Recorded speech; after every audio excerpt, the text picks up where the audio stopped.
evening. The presidency is the most powerful office in the world.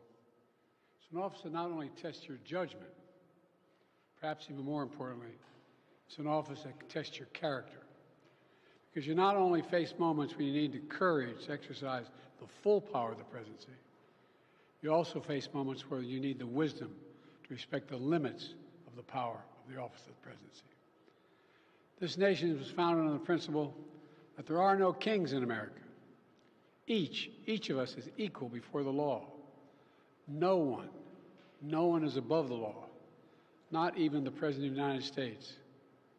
With today's Supreme Court decision on presidential immunity, that fundamentally changed.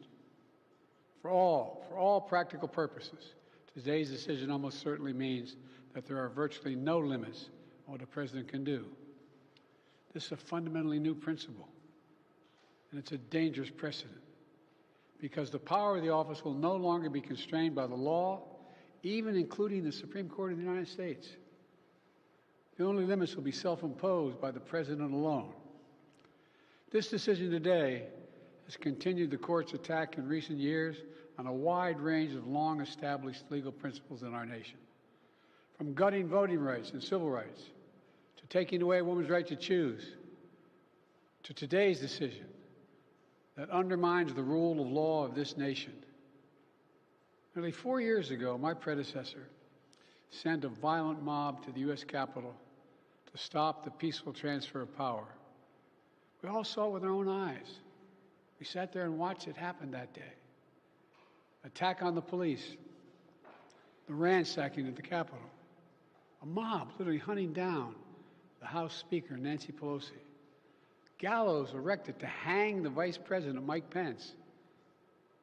I think it's fair to say it's one of the darkest days in the history of America.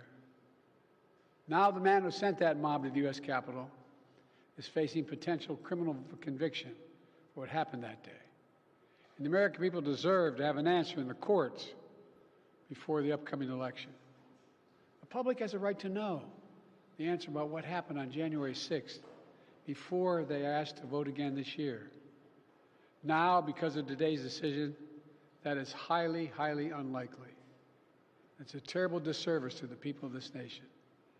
So now the American people will have to do what the courts should have been willing to do, but will not. The American people have to render a judgment about Donald Trump's behavior. The American people must decide whether Donald Trump's assault on our democracy on January 6th makes him unfit for public office in the highest office in the land. The American people must decide if Trump's embrace of violence to preserve his power is acceptable. Perhaps most importantly, the American people must decide if they want to entrust the president once again, the presidency, to Donald Trump, now knowing he'll be even more emboldened to do whatever he pleases whenever he wants to do it. You know, at the outset of our nation, it was the character of George Washington, our first president, to define the presidency. He believed power was limited, not absolute, and that power always resides with the people, always. Now, over 200 years later, with today's Supreme Court decision, once again, it will depend on the character of the men and women who hold that presidency that are going to define the limits of the power of the presidency, because the law will no longer do it.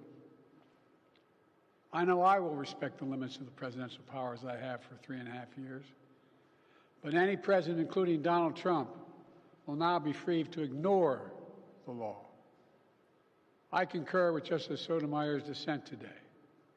Here's what she said. She said, in every use of official power, the president is now a king above the law. With fear for our democracy, I dissent. End of quote. So should the American people dissent. I dissent. May God bless you all, and may God help preserve our democracy. Thank you. And may God protect our troops. Why are you the best Democrat to beat Trump? What makes you so confident you should be the president? What advice did your family give you as president?